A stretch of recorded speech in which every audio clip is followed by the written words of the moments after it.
I saw myself as a filet mignon, a steak, really good cooked steak.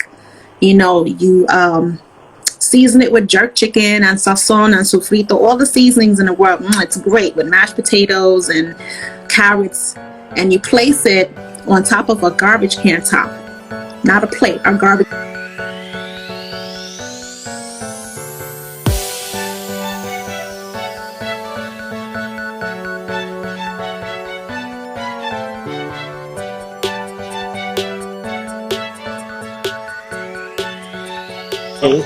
Hello.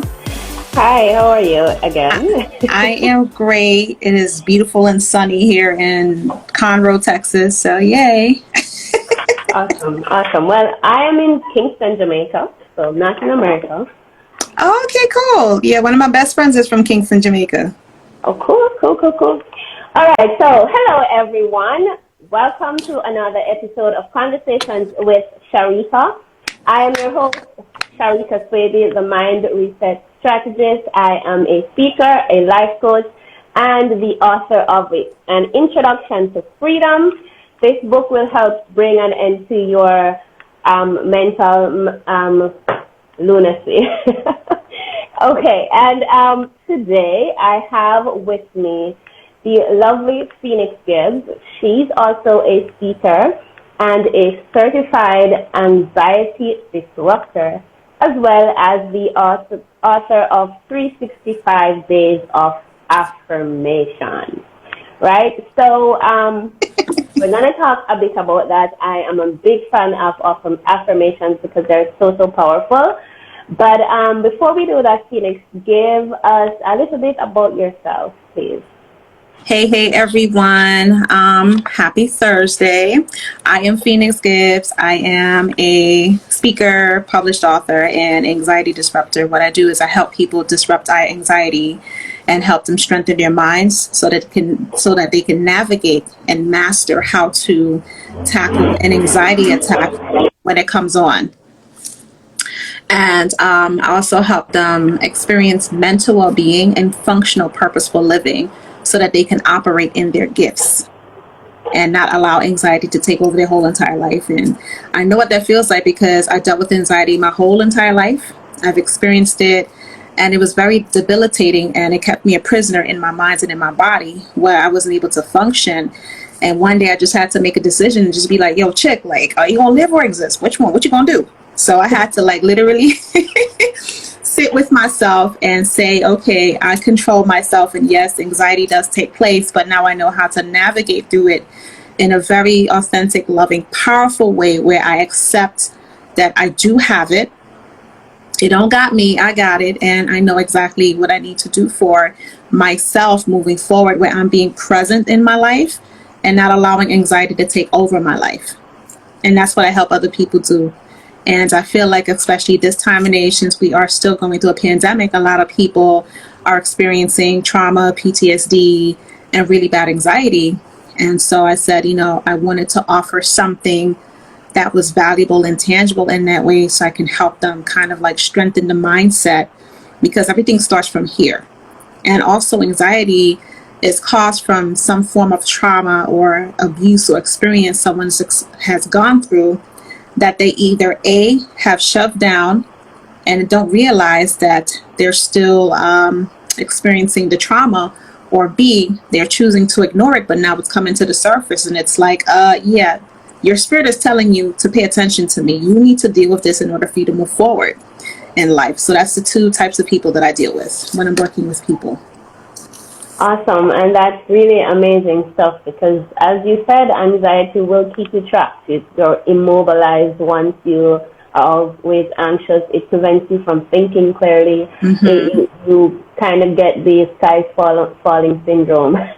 Yeah, it is. It's so true. And a lot of people either suffer in silence, or they allow their minds to just take them on this unnecessary truth that it's not their truth, it's a lie, but it becomes truth because they believe it, as opposed to believing that they're beautiful and powerful and important. They believe that they're not worthy. They believe that they're not valuable. They believe that they don't deserve beautiful things in life, but they do, because it's our birthright. We're not here to suffer. we're certainly not here to suffer. That God didn't put us here to suffer. So it's being able to embrace and accept the worth and value within self, regardless of whatever happened to you, and also to own it, to claim it, to walk into it as the king or queen that you are. And so that's what I try to help people to realize in their mind, that whatever you're telling yourself right now is not your truth. It is not your truth whatsoever. So let's rephrase the thinking. Let's learn how to use affirmations to speak life over our lives and ourselves, and how powerful it can be, and how much you can do. And knowing that, saying to yourself, oh no, that's not possible. Yes, it is possible, because impossible means I am possible. I am. That, yeah, it definitely does. So, so that the people that are looking on, because I created this show because I wanted to help individuals realize that it doesn't matter where you are, doesn't matter what the situation is, what you've done, where you're coming from, who your parents were. There is no, once you're alive, you can go up, right? Yep. Once you can come from anywhere and you can get to the desired destination. So I want to give the people that are looking on that opportunity to see that through you. So can you tell us who you were prior to being an anxiety disruptor and being a published author and influencing others and helping other people to rise out of their situation? Oh Lord, who I was, Jesus Christ. Well, that's loaded. Right. And I never had that question before, so thank you. So shout out to my wife, Bree, on here, and my sis, Clara, who's on here, just joining us right now. Who was I? I was very down on myself. I was very shy and afraid and ashamed. I lived in constant fear, to the point where sometimes I felt like I was hallucinating, because there was so much dark energy around me, and I was absorbing all the dark energy. And I always say I mistreated myself in so many different ways because of the abuse I experienced as a child. Mm-hmm. So my analogy has always been, I saw myself as a filet mignon, a steak, really good cooked steak. You know, you season it with jerk chicken and sazon and sofrito, all the seasonings in the world. It's great, with mashed potatoes and carrots, and you place it on top of a garbage can top, not a plate, a garbage can top. And I would just give it to the world and say, here, do whatever you want with me. I give you permission, because I don't love myself enough to set boundaries. I don't love myself enough to say no. So I allowed people to trample over me. I allowed people to take advantage of me. And I was a people pleaser because I wanted to be loved so bad. So it's like, love me, see me, hear me, as opposed to saying, girl, like, you can validate yourself. You can see yourself. You can hear yourself. You can love you. And I went through that for so many years growing up, especially when my family was concerned, wanting them to give me validation and approval, and not accepting I am the unique person that I am. I'm not like everybody else in my family. I'm very loud. I'm very honest. I love just traveling. I like doing all types of crazy stuff that other people won't do. That's just me. I'm a risk taker in that way, where everybody's playing it safe and everyone's going left. I was going right. And so that was very hard for me, because it was like I was yearning for acceptance growing up. And as I got older, it's like, no more of this, because all you're doing is you're damaging yourself, your spirit on the inside out. You know, and being able to figure out ways to love myself despite all of that. And the other thing I realized too was all those people I was with, sharing my energy with, I was actually absorbing all of their negative energy and all their negative toxicities in my body. And once I learned that, I was like, holy crap, like I can't do this no more. This is not healthy. And I became the most craziest hypochondriac ever. I thought I had all the STDs in the world. I sure did, because I was just going crazy with just sleeping around, because I was an autopilot mentally and emotionally. I was numb. I had no feeling whatsoever. So I had to change it and shift it. But in order for you to do that, you have to be ready, willing, and open. You got to do the work. You got to confront those things about yourself, and you have to tell yourself the truth. You got to tell yourself the truth, and then you move forward from that in order to confront, feel, and heal what it is that's necessary for you. You got to save yourself. And that was me. I got a question for you. Sure. You were on autopilot. Mm-hmm. Mentally, you were stuck in a cycle, right? Yep. And we see people operate like that all the time. My question for you is, how did you get off that cycle? What prompted it? What stopped you from going around like that? What happened? I hit rock bottom, and it was to the point where I wanted to end my life. I wanted to end my life, and God spoke to me in a very crazy, unconventional way, because I'm crazy and unconventional. Was like, look, what the are you doing? You have so much to live for. And my dark shadow side was like, no, go ahead, do it. Nobody's going to miss you. Nobody's going to care about you. Kill yourself. Who cares? Nobody likes you anyway. And God in me was like, no, you're here for greatness. I put you here for purpose, not on purpose. You have a story to tell. This is not the end of your life. And when I hit rock bottom, that's when I was like, nah, this ain't it. This ain't it for me. This is not my life. It's not what I want. I have so many dreams and desires and things that I want to do, and I haven't even touched the surface yet. So I had to hit rock bottom.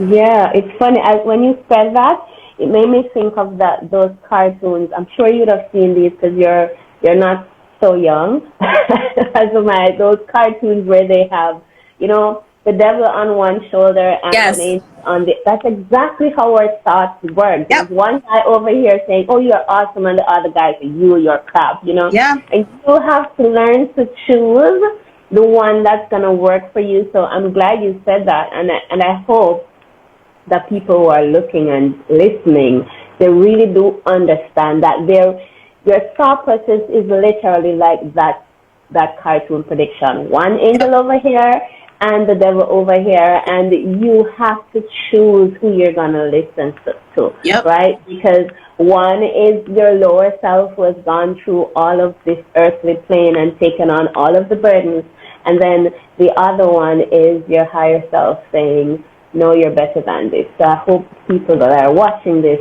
really do get that concept. Absolutely. So, what was rock bottom like for you, though? Say it again. What was rock bottom like for you? It was, it's like I died and I had a rebirth. Like I had to give myself permission to allow parts of me that were no longer working to die. Emotionally, mentally, physically, spiritually, just, you gotta go. You can't stay here no more. It's like I had to peel off and shed layers of skin and emotions and feelings that I've been holding on to for dear life that I no longer needed. But because it was so comfortable, I wanted to keep it. But I knew where I was going, my destiny, my purpose, my journey, I couldn't hold on to it no more. So if you've ever mourned the loss of someone you loved so dearly that meant the whole world to you, and you know you weren't going to see that person again, right? That's what it felt like. But I knew in the core of me, girl, this ain't you. This is not you. You got to do better. And that's what it felt like.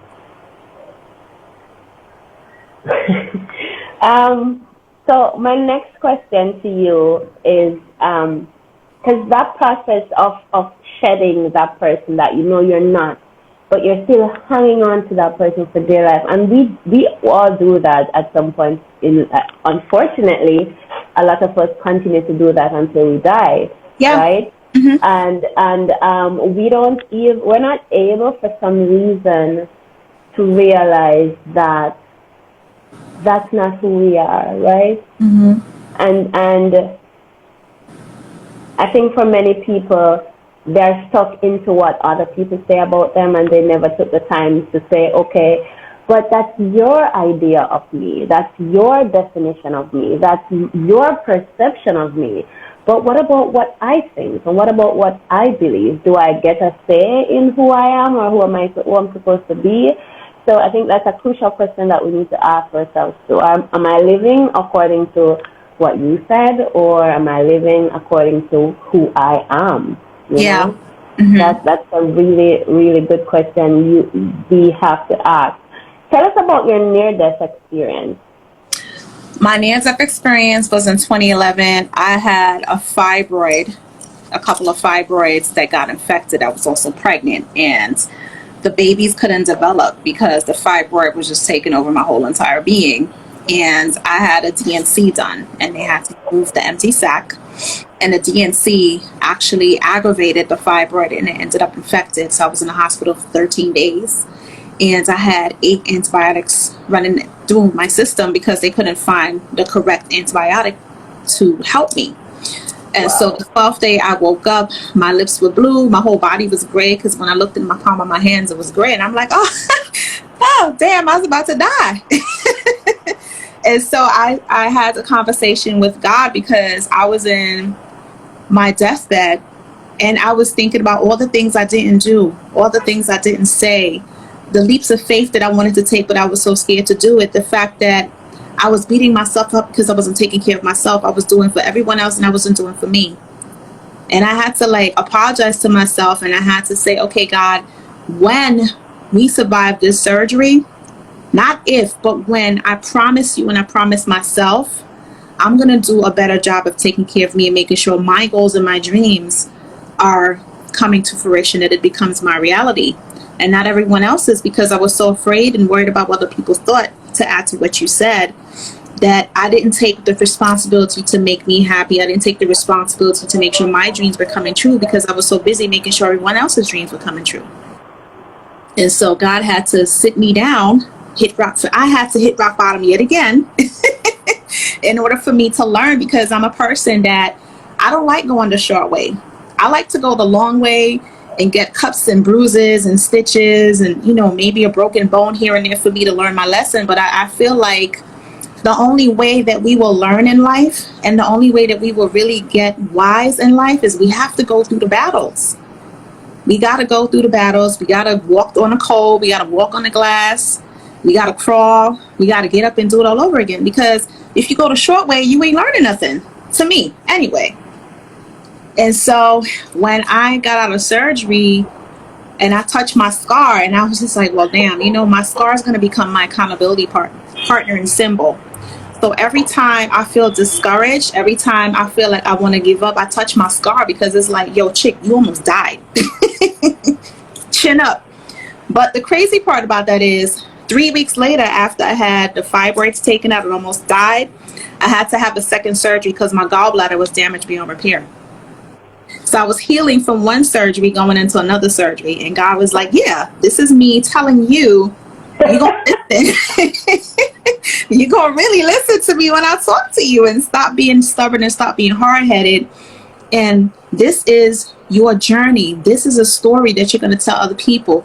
All of these challenges and trauma and abuse and experience, look at it as a blessing, because there's so many people suffering in silence, so many people going through so many different things in life, and you're going to be the one they're going to come to, because guess what? You understand from point A to point Z what they're experiencing, where they wouldn't even have to tell you, well, look, I'm going through this, because you already know instinctively, because you've been through it. And so that's what happened with my near-death experience. It's just my fault, me not taking care of myself, and me not doing what I was supposed to do for my life. So after the surgery, what were some of the things that you did to begin that process of listening and taking care of yourself? What was your coming to self-love experience like? Started saying no to people, stopped being a people pleaser. I started setting boundaries, even with my family, my mom, everyone else, because I'm the oldest of 4. So my mom was like, oh, you need to do this for your sister. You need to do this for your brother. And I was just like, no, those are your kids. I don't remember being in labor with them. They're not my kids. So I had to learn how to start saying no. And then I started drinking more water, taking vitamins, not pushing myself all the time, because I've worked in corporate America, but I also was producing fashion shows on the side to help models of all shapes, heights, and sizes, because I was trying to change the fashion industry. And at one point I was like, screw this, I need to change me. So I shut down my whole company. I was like, this is not worth it. It's not worth it, because I had one model tell me when I came out the hospital and I fully healed, oh, when are we doing a photo shoot? I'm like, I almost died. She was like, oh, it's not personal, it's business. That punched me in the stomach so hard. I was like, damn, that hurt. And the next couple of days I had a meeting, and it was about 50 models on my team. I'm like, you're fired, you're fired, you're fired, you're fired, you're fired. Oh yeah, you're fired too. Done. I had to shut it down, because I learned when I was in the hospital, I had a team of 50. Only 5 came to see me. Only 5. That taught me a lesson. And I also learned that people make time for who and what they want to. Because I'm the kind of person, if you're down and out, I'm going to be there, thick and thin, whatever the case may be. And I also learned the level of expectation of which I held people, I had to release that, because not everybody's like me. And I also learned that there was a shift in me when I had my near-death experience. Something in my spirit changed, completely changed. And the way that I saw religion, the way that I saw spirituality, the way that I experienced God was even different. So it taught me a lot. Mm-hmm. Was that difficult for you though? I mean, yeah. For a giver it was a difficult process? Yeah, because I'm an earth mother. I'm a nurturer. One of my gifts is to teach people how to love themselves and to help them experience unconditional love. That's one of my gifts. So it was exceptionally hard for me to create the boundary to say no. But at the same time, I had to learn one of the ways for me to love myself. If I'm teaching you how to love yourself, I have to show you and how I love myself. And then I have to show people by example that you're not going to treat me however you feel like it. So I have to respect myself in that way as well, because I was doing a disservice to myself by teaching people how to treat me. And then how I have come to understand self-love is when you actually love yourself, you can love other people on such a deeper level. Mm-hmm. Because you actually value life itself. Yeah. And if you can do that, then you can value the lives of other people. Yep. So mm-hmm. that self-love is very, very important.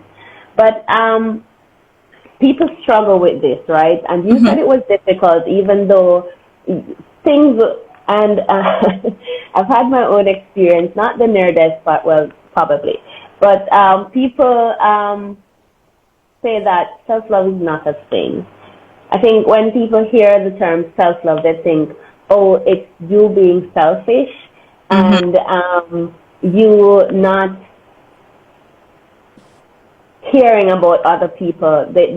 People just think, I know one gentleman in particular, he bought a copy of my book, right? Mm-hmm. And he said, it's a good book, except for the part about self-love.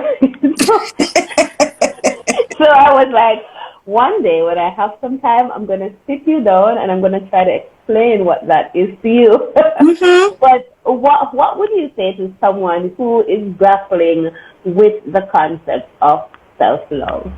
I would say that by you operating in self-love, you're pretty much teaching them something that they've been struggling with. So you're making them uncomfortable. So because they're uncomfortable, they're going to project on you to make themselves better.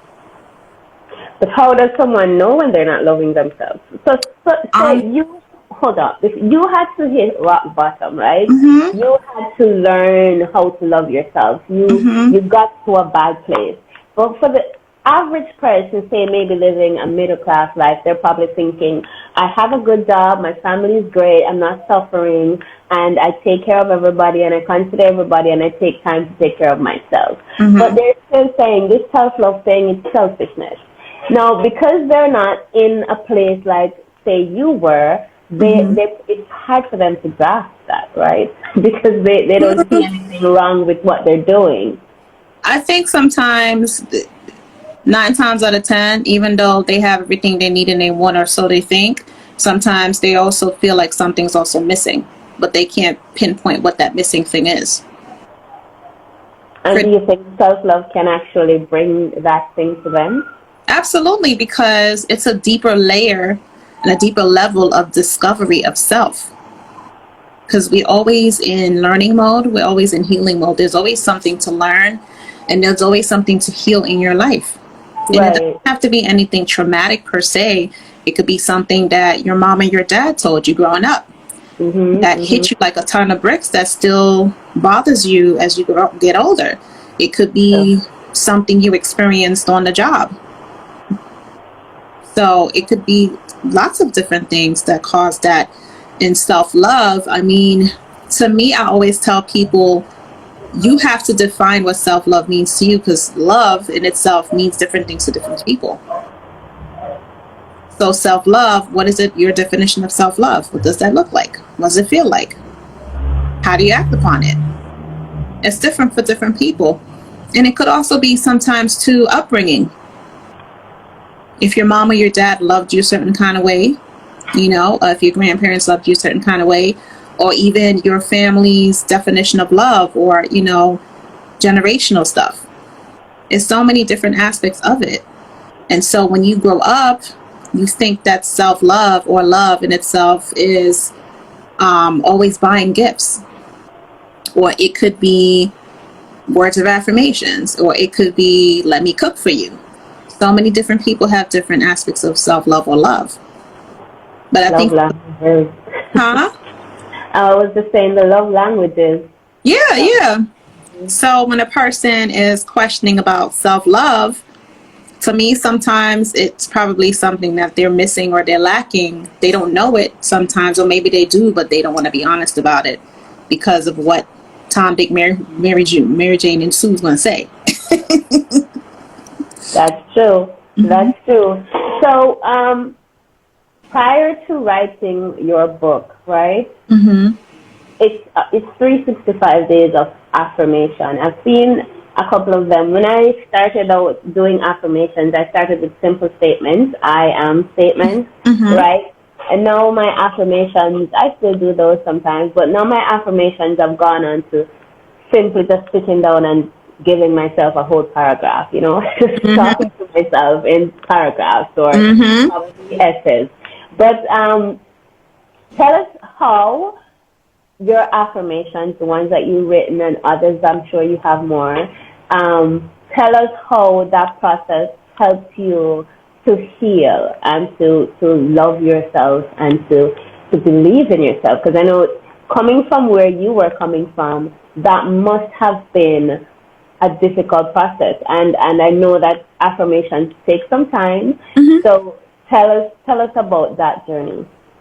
Well, I started writing affirmations in 2014 when I was struggling with my sexuality, and I was at work, and I just started writing affirmations or just writing words of encouragement, because I was putting the pen to the pen to the paper to release the emotions and energy that I was feeling in my spirit, to try to get it out so I can express what I was feeling.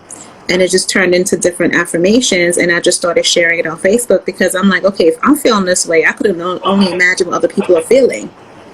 So by 2017, something in me was like, okay, I'm just copy and paste all the affirmations and email it to yourself.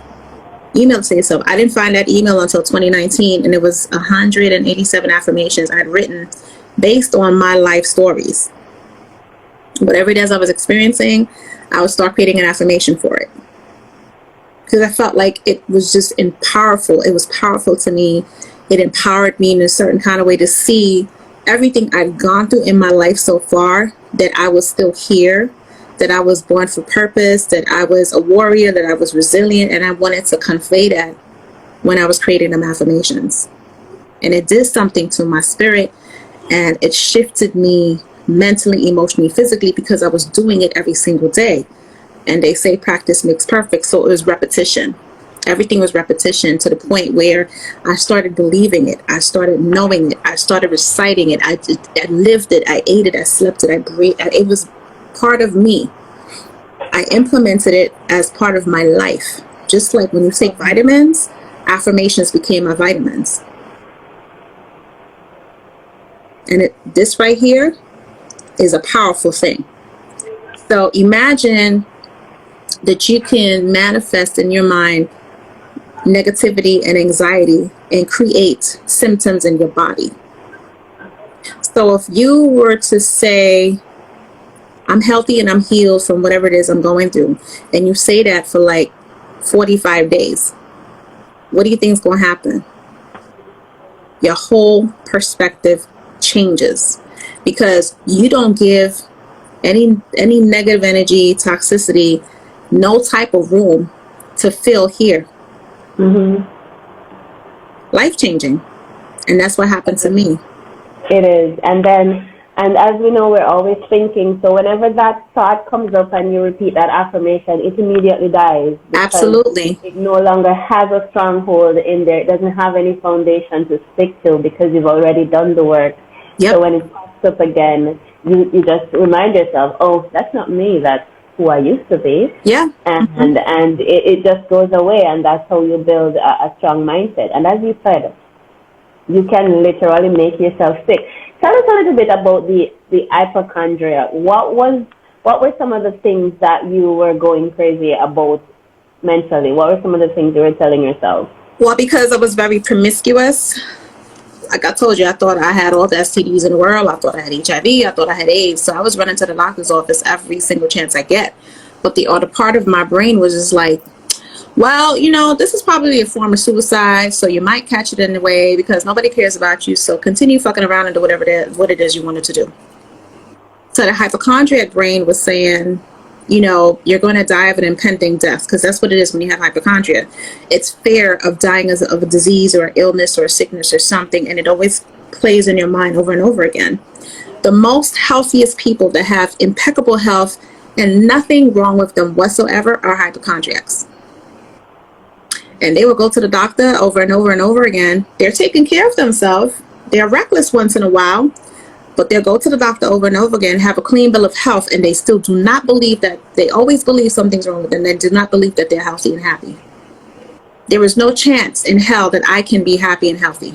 That's what it is. And despite the fact that they are healthy, they still don't believe it. They don't believe it because in the brain, the hypochondriac brain, I'm dying out of a sickness, of an illness. There is impending doom, and that creates fear. So you're all the time looking over your shoulder. That's what it is. Yeah, and we know fear is crippling. Yes, it is. False evidence appearing real. It's not real. So it's an illusion of something you're creating because of the fact that you don't want to confront and deal with the shit that you need to deal with. So you create these things in your mind, which is an illusion, so that you feel like you create a fantasy world, but you're living in fantasy already as it is, as opposed to reality. And the reality is there's certain things that is making you uncomfortable about yourself that you don't want to face and deal with. And that's what hypochondria is. So that's what I was dealing with for a very long time. So was it the affirmations that got you? Because how often were you going to the doctor? Like twice a month or so. Twice a month I would go, and it would just be whenever I'd have a sexual encounter with a partner or whatever. Mind you, I'm always protected. Condoms was yes for me, and I would still be tripping in my mind like, oh my God, what if it slipped off? What if this? And he kissed me. What if his lips, what was he bleeding? And I would, all the stories in my mind. That's how powerful the brain is, isn't it? Even when COVID hit in 2020, my wife was like, I'm going to take you to the doctor because you are out. Yeah, because I would have to mentally prepare myself to go to the supermarket because I saw COVID on everything and everybody in my mind. And then I would have to go back home and take deep breaths. And then the next couple of days, mind you, I'm not around anybody and I'm touching to make sure I don't have a fever. All the symptoms that they were talking about on the news, I was over here like, okay, I'm breathing. I'm good. So I was hyperventilating. I was having panic attacks. And my wife is like, you're something, you're weak. I'm going to kick your ass. I'm like, I know, but I can't help. It takes over your whole entire being when you have hypochondria. Now it's called health anxiety, right? It takes over you completely. And I had to learn in 2020 how to center myself. So I would go outside, I would put my feet in the grass, and I would just connect with Mother Earth and just be like, just take all of this away from me. I don't need it. I don't want it. But then on top of that, I heard, we're not going to take it away from you because that's part of your gift to help other people who's going through it. So they could know what a successful person who has anxiety looks like. What a powerful person who has anxiety looks like. So we're not going to take it away from you. We're going to use it and use you as a tool. That's what I heard. I'm glad you said that too, because many people go through things in life and it keeps them in a corner. You know, they get stuck there. And I do believe that whatever, or because we all have different challenges, there may be someone who went through hypochondria, but it was for some other weird reason, right? But that is what they're meant to share with somebody else. That experience, you healing from that, is what you're supposed to do to show someone else that they can heal too. Which is why we're having this chat. So, so that other people who are stuck in their heads. I met, since COVID, I met this woman who she was so frightened for COVID that she was just breathing because it's a natural thing that we do.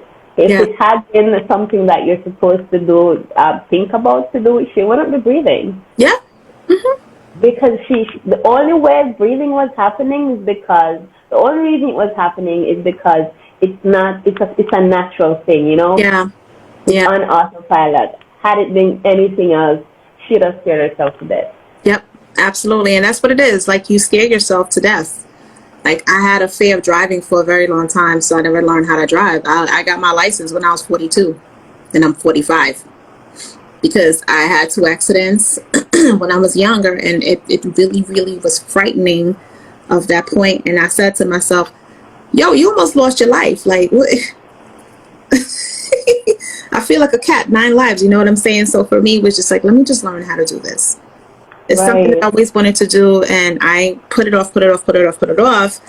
And then when I met my wife and I was living in Savannah, Georgia, I had learned how to drive a little bit in New York, but she made it more easier for me to navigate through my feelings and my emotions when it came to driving, where it empowered me to want to get behind the wheel, and I'm just driving all over the place like freaking crazy. And every time I get into the car, it's like, I'm so proud of you, girl. You're just doing this damn thing. Look at this drive. Look at you driving, girl. Important. You said that you had 2 accidents when you're younger, and I think the fear that followed that is because you didn't heal from that experience, right? There was no healing.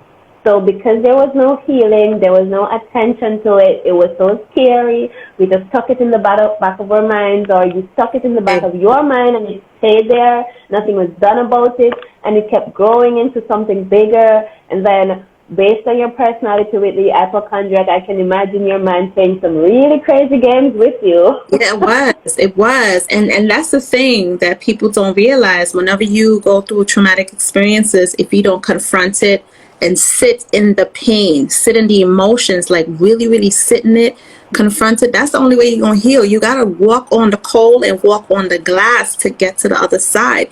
If you don't do it, it's consistently going to show up in different ways, and it's going to be a vicious cycle. When you go through countless relationships over and over and over again, at one point you can't be saying, oh no, it's them. No, it's you. It has to be. It's you. I mean, everybody can't have the same problem, right? Right. So it's learning how to navigate through life with the positive, optimistic mindset that, stuff is going to happen, but how am I going to show up for myself in a different way? Like, what do I really want to experience in my life? And own that. Be it good, bad, and different, own it, because you only have one life. This is not a test.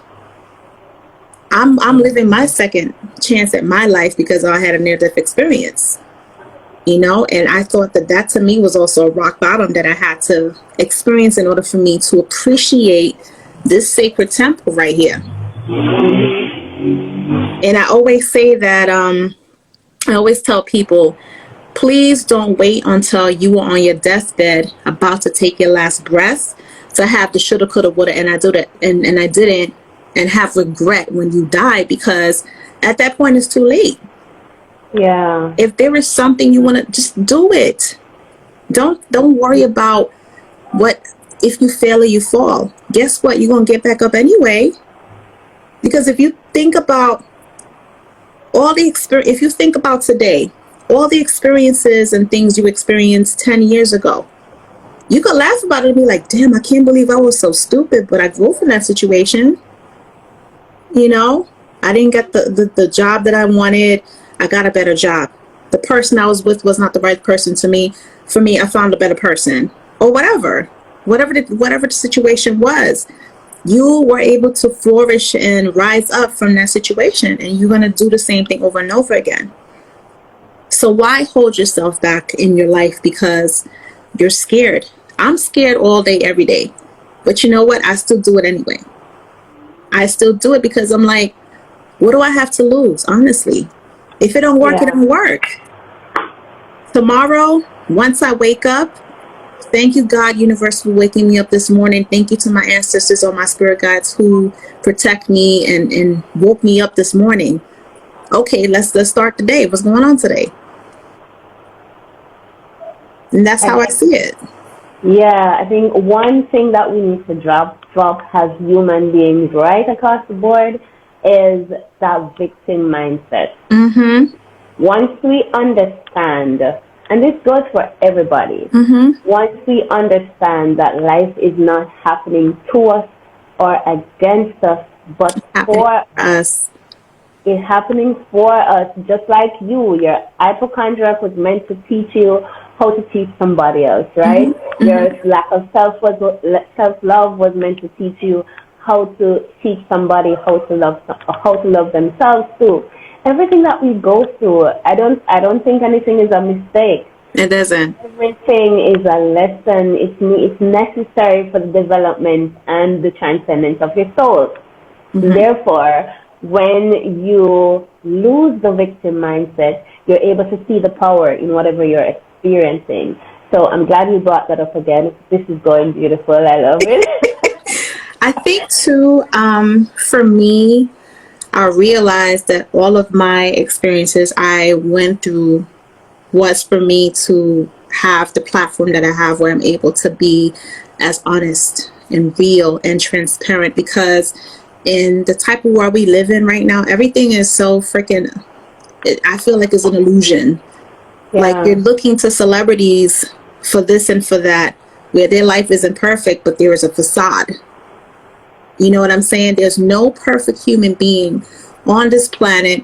Majority of the pictures you see is Photoshop. There's filters for this. Nobody is real no more. Yeah, that's crazy, isn't it? So when I do my live streams or my live or my videos, sometimes I'll be like, I got lipstick on my teeth. Okay, cool, I'm good. You know what I'm saying? Or I have no makeup on, because I want you to see me. The real person, the person who makes mistakes, the person who has bad days, the person who sometimes wants to give up, but I know I can't and I hold myself accountable. That person. I don't want you to see somebody that's a made-up fiction character. No, because there's too much of that going on right now. And if you can empower people in that way by just being yourself, by showing up as you are and letting them know you don't have to be intimidated by me. I'm just like you. I go through stuff just like you. I respect Cardi B so much because that's how she is. I remember she was doing a talk one time and this little girl was crying and she was like, Mama, don't cry for me. I fart and I burp and I do this just like you.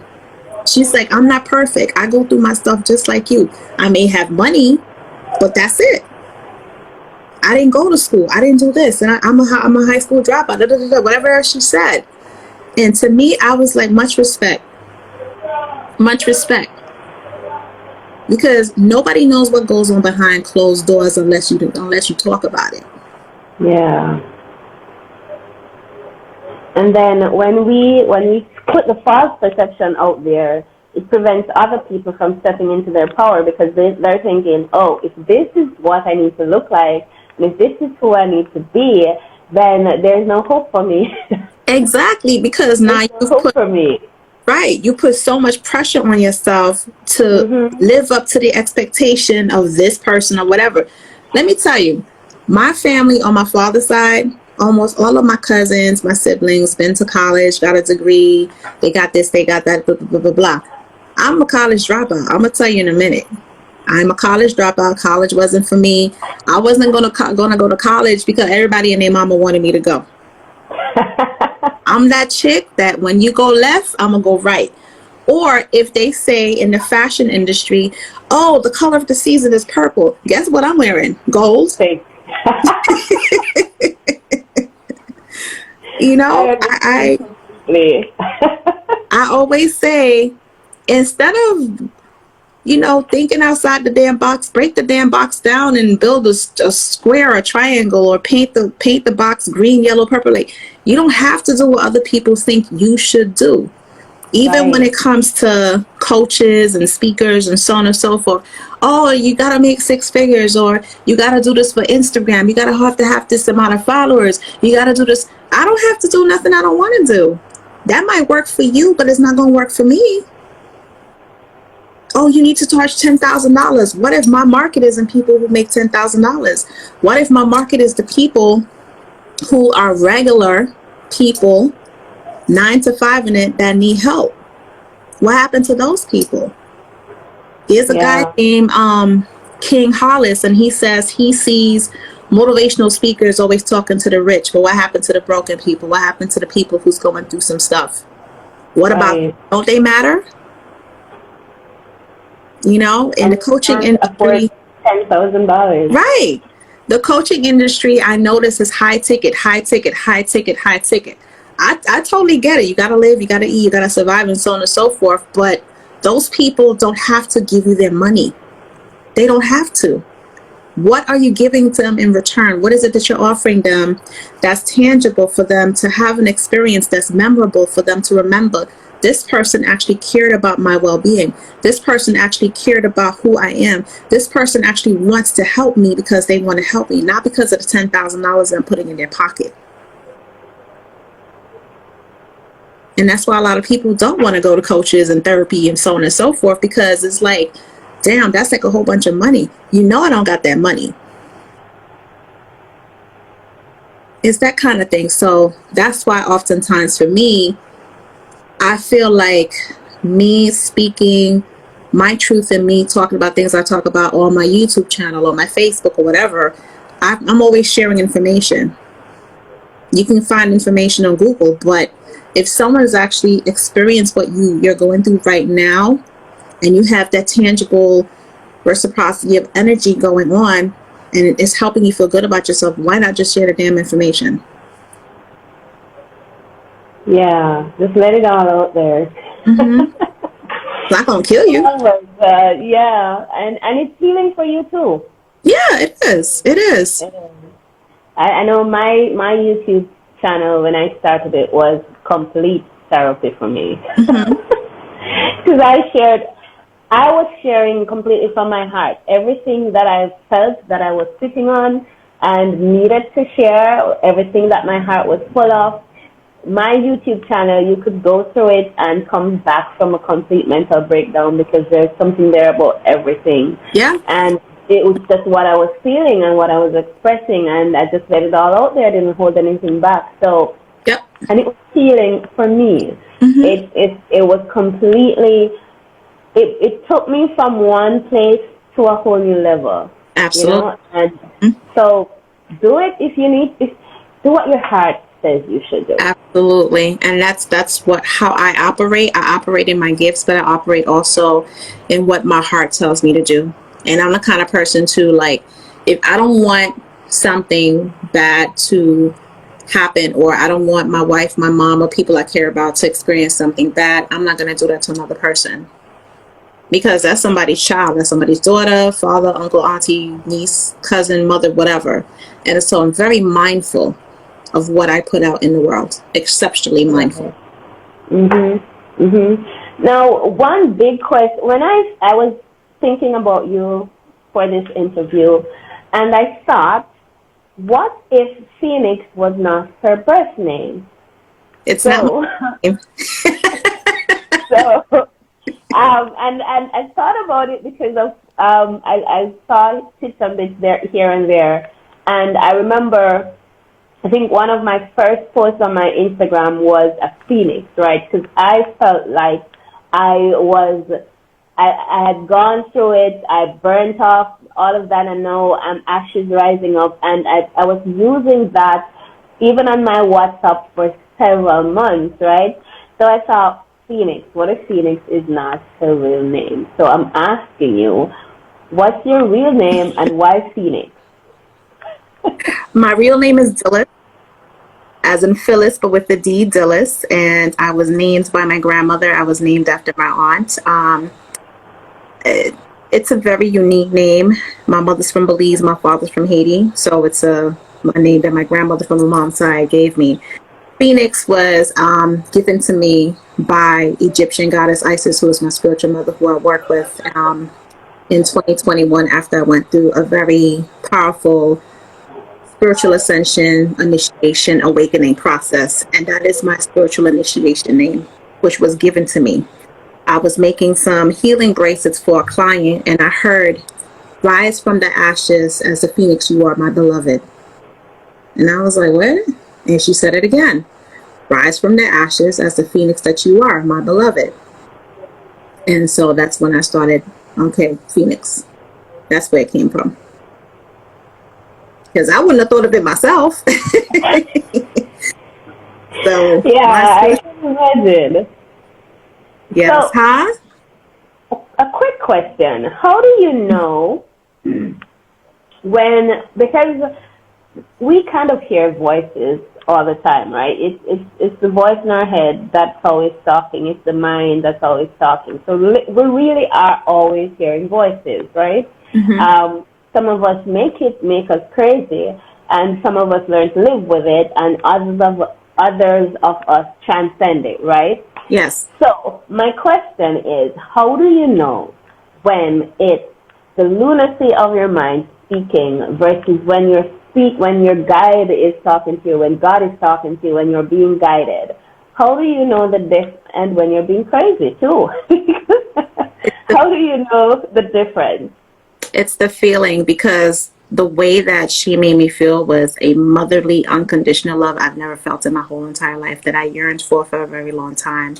It was the comfort and the safety and the energy and the spirit which she was presenting to me when she presented herself to me that made me know it was different. It was an emotion with the essence of my tears, the way that I was crying, the way that I felt her energy, that made me know it wasn't me or my mind going crazy.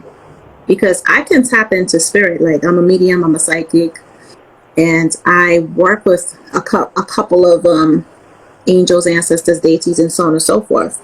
And I feel the presence of my grandparents all the time. And so I gave myself permission to feel those guides of mine because it's part of who I am. It's always been a part of who I am. And I've run from it for a very long time. And I decided to embrace it and step into it wholeheartedly. And when I did that, I felt it, because when I moved to Savannah, Georgia, 2017, and 2 days before I left from New York, a friend of mine called me and she said, "I had a dream about you. When you get to Savannah, you have 3 of your ancestors waiting for you." She said, "When you go to your apartment, put a glass of water and a candle for them, stage your apartment, cleanse out the energy, and invite them in." So I was like, all right, cool, that's what's up. So I was like, all right, ancestors, I know who the hell you are. Y'all supposed to come in here with me now. Okay. And I felt 3 hugs, spiritual hugs that brought me to tears. And that's when I knew it was real. It was so real. It's the most powerful, authentic, beautiful kind of love, a spiritual love that you could not even describe or put into words. And so when I hear from them, it's a different type of hearing. It's in my mind, of course, but it's connected to the mind, the heart, and the spirit. It's just not a thought. It's a thought. It's a feeling. It's a vibration. That's what it is for me. Like yesterday, I did a offering for Vika God Oshun, and then Lord Ganesh wanted bananas, and I was like, so I had to Google what's one of Lord Ganesh's offerings. Bananas popped up, of course, like it would. And so when I was walking to the kitchen, another one of my guides said, like, wow, wanted a coconut. And I was like, damn, so I have all three of them in here. Everybody wants something.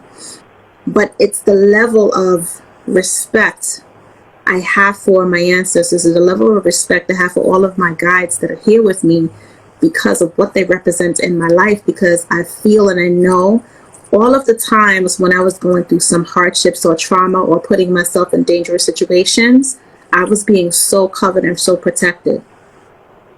And so all of them are part of who I am as a person, as a spiritual being having a human experience.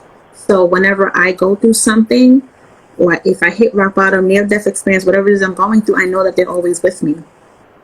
And I honor and I respect and I cherish them in the most beautiful, authentic way. And of course, God of source, God is God, first and foremost. However, as there are angels and archangels and other types of deities around us all the time, they're here with me. And that's how I know when she said that, it was instinctive. Like I heard it clearly, clear as day.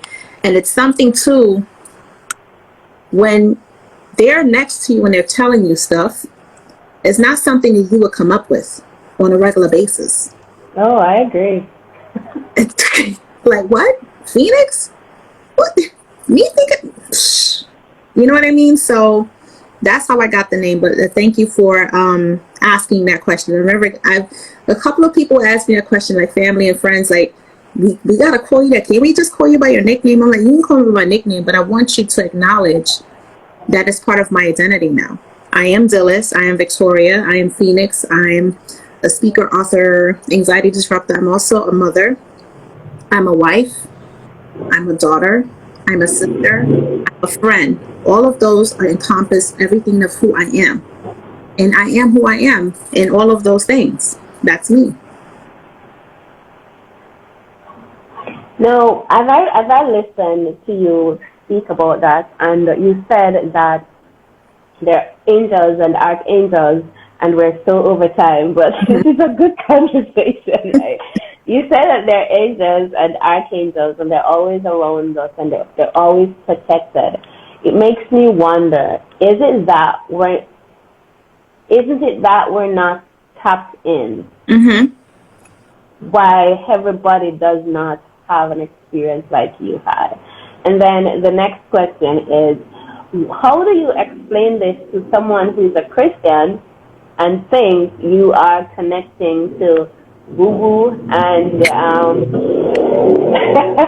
and what's the word that they call it, that you're doing some kind of spiritual black magic? To be tapped in is to understand that there's so many different forces in the world. For example, how do you explain if a person gets into a really bad car accident and walks away without a scratch? How do you explain someone jumping off a building and walking away with no cracked bones, no ribs, no nothing? Yeah, I get that part, because I 100% believe that I have had a couple of occasions that I could have possibly died. Not just one, but a couple. Right. And the other day I was thinking about it, and I even last, this is 2022, so 2020 I think it was, I was in a car accident with my kid. My son was having a seizure, and my daughter was screaming out in the car because he was really not breathing and so on. And then I was on a dark road by myself driving home. I went to look for family. And so I started to speed, and there was a truck and a hole in the road, and I swerved, and the truck hit the back end of my car. And it, like, if I had swerved like 1 millisecond slower, it would have been a head-on collision. But the car slammed into a wall, and I mean, the front of the car was completely, the wheel, it couldn't drive. The wheels were off, and so the back end was off and the front end was off. And because my son was having a seizure, we had stopped before, so now my daughter was sitting in the front beside me with my son in her lap. He was, I think he was 4 or 3, somewhere between 4 and 3 at the time, and he was in her lap. None of us were wearing seatbelts, because when you're in that situation, and my daughter had a bruise on her shin, and I hit the back of my head. Oh my gosh. And when I came out of the car and took up the phone only. I took up the phone only and take my son from my daughter, and she came out of the car. I came out of the car. I was barefoot. And I didn't even notice I was barefoot until I got to the hospital and looked down at my feet, and I settled down and things. And in all of that, I came out, I flagged down a car, took my son to the hospital. And then a couple of days after, when things calmed down and I was lying in bed and I was thinking about this, and I was like, how am I even alive? How are we even alive? You know? So I understand that idea of being protected, because there's no way it had been me who turned that steering wheel, and the accident could have happened at a different location, because that road has so many ditches and gullies and ocean on the side. It could have gone wrong so many different ways. And when I came home and I was thinking about that, I was like, Sharika, your life has a purpose. There's no way you just came out of something like that, just like that. The kids are fine. My son never had a seizure before that incident, and he's never had a seizure again, and that's over a year ago, right? And it really got it in there, Sharika, you are protected, always guided, always loved, always secured. So I understand that part. But for the connection part, even this book, An Introduction to Freedom, I was just sitting there and the title it's like landed on my head. So I get it. I get it completely. But to someone who this is a foreign concept to, or their culture or their religion tells them that it's not okay to be talking about being a spiritual being. A matter of fact, they understand spirituality to be a completely different thing, right? From what someone who's tapped in understand it to be. So how do you explain that to someone like that? I would tell that person, because I used to be that person, sometimes you have to, like they say, lean on your own understanding, and you have your own belief system. What is your belief of God? Like, what is it that you want to experience with God? You know, what is it that what you want to know? Because I used to watch a specific pastor on TV. Everything he said to me was amen, yes, God, whatever. After I had my near-death experience, I was watching him on TV one day, and nothing he said anymore in me resonated. Never resonated whatsoever. And I started looking at National Geographic. There was a show called Taboo. And Taboo would show you all of the different cultures, religions, practices, rituals around the whole entire world. And it opened up my mind to realize there's so many different cultures, practices. There's not just one. And I realized that not one religion is not the right religion. There's so many different aspects. So what I do is I would take bits and pieces of different religious practices and spiritual whatever speaks to you. Right, whatever speaks to me, and I applied it to my life. Because there's not one set way. So none of us has the whole truth. Right, exactly. So it's opening up your mind and look at things in a different perspective, in a different way. That's what I would say. Because let me give you this example.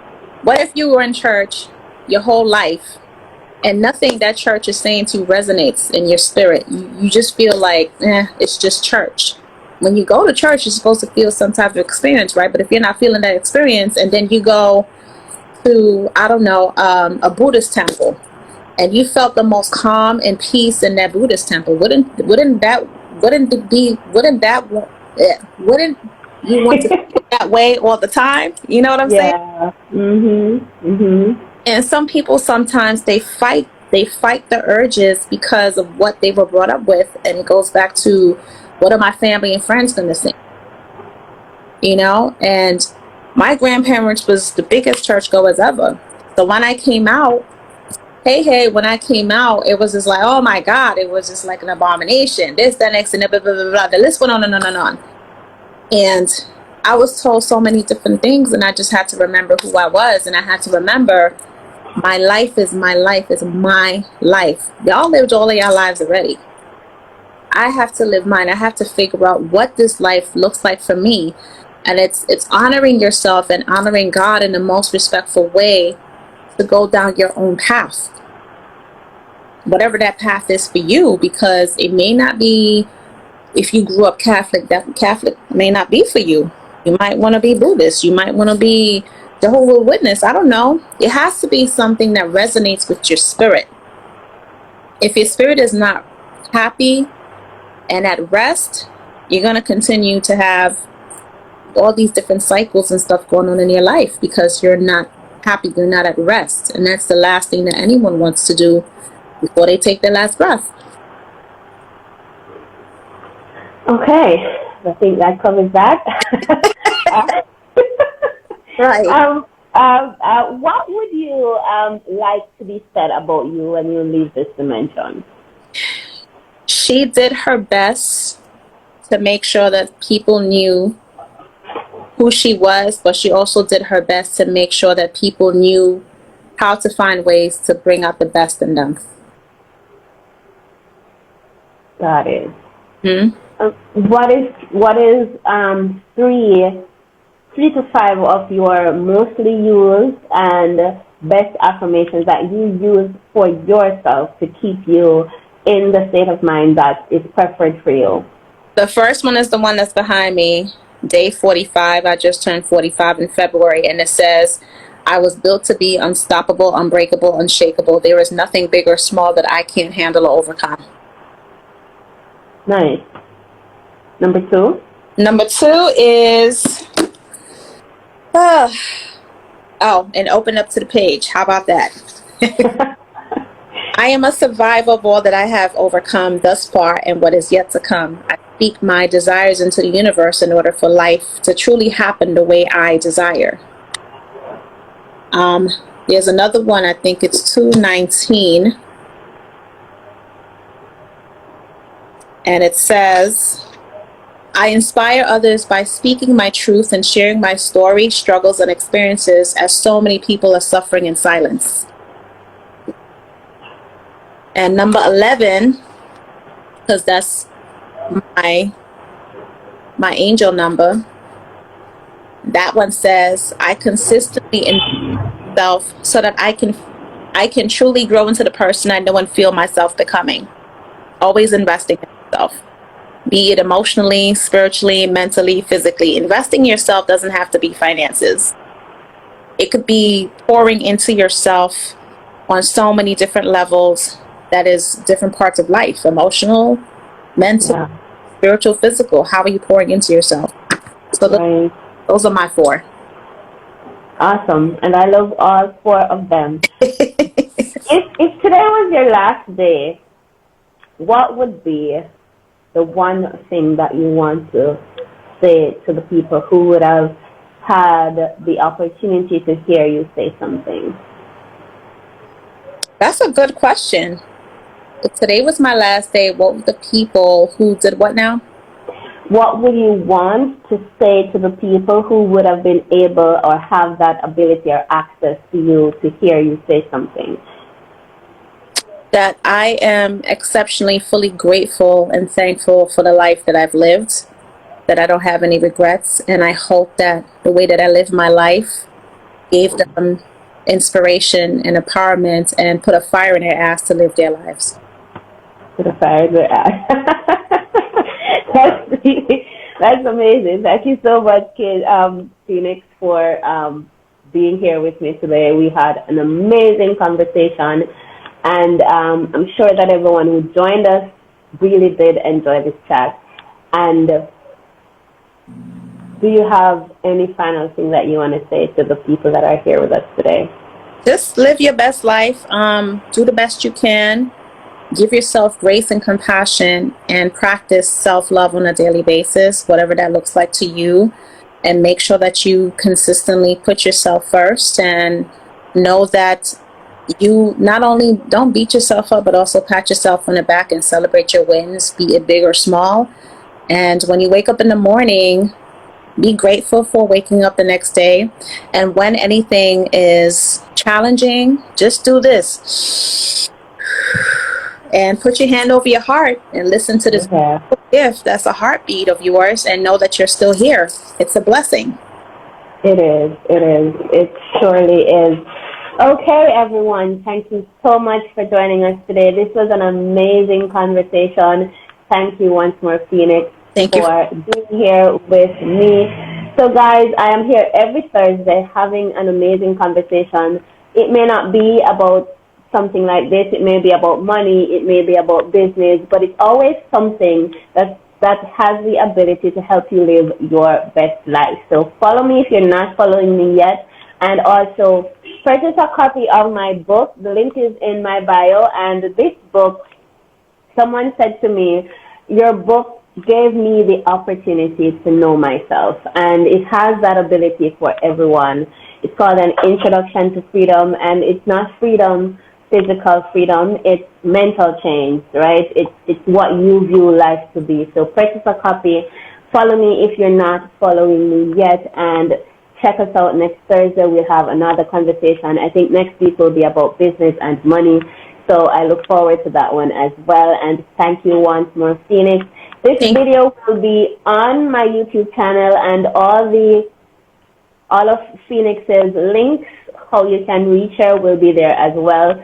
The link to my channel is also in my bio, so you can check that out too. I have tons more videos there that you can check out. And I hope you guys have a beautiful rest of Thursday. Thank you once again, Phoenix, for being here. As well. And enjoy. Bye.